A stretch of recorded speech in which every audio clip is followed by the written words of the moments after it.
Hi everyone, Mike Brown back with you with another lesson in Adobe Photoshop Elements 11 from Educator.com.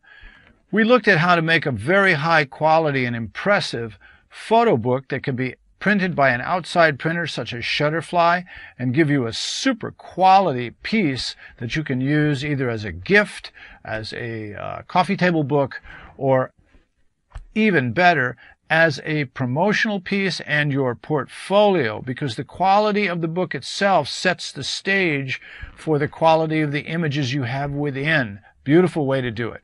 Another way to represent yourself is to send out or give away calendars. So in this lesson, I'm going to show you how to create a photo calendar. Also a very nice gift.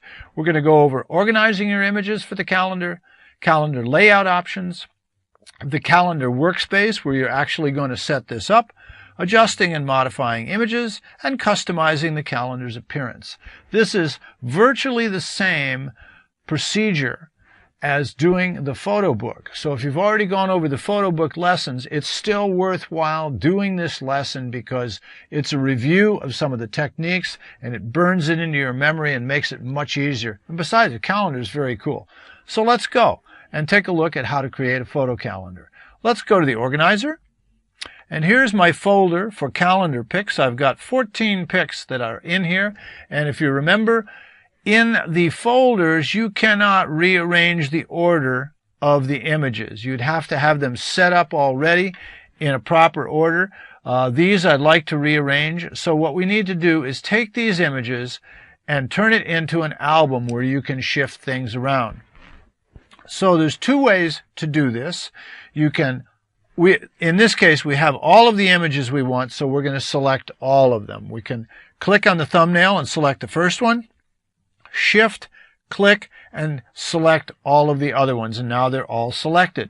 So now all you have to do is click on the plus icon for the album and go to New Album, and you'll see that since they were selected prior to doing that, they're already in the album. You title it, put a category, click OK. You see I have one all up here. So we do cancel. So instead we'll show you the other way. If you don't select them in advance, do the plus sign, New Album, and now it says drag and drop items to the bin. So you'll highlight the first one, shift, click to highlight them all, go into a thumbnail, click and drag the group, and now you have them in. Either do it in advance or doing it after. Again, name them, select your category, click OK. So I've got, at this moment, an album with 12 images in here. I want to add one more image. There's an easy way to do this.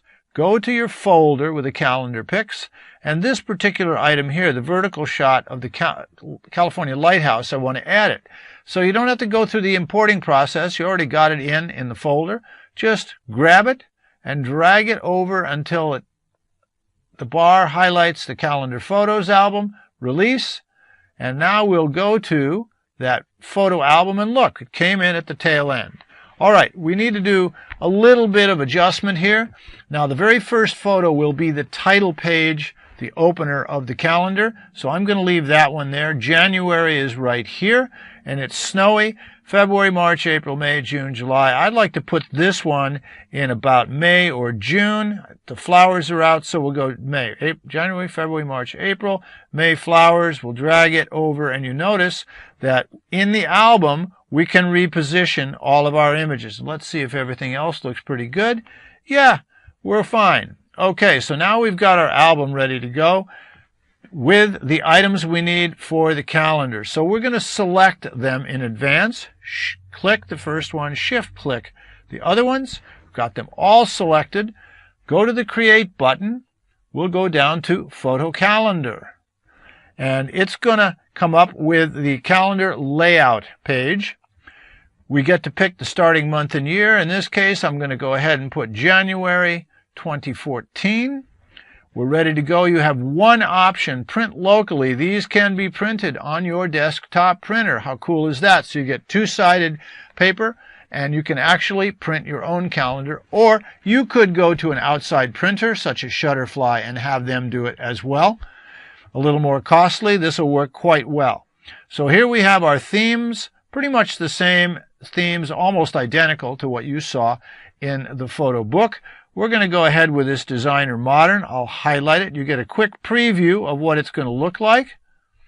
And it's a single image per page. And we like that. We can change the layout, no problem, as we go along. All calendars can be printed on your printer. Autofill with selected images. That's why I selected them in the album first. We'll click OK.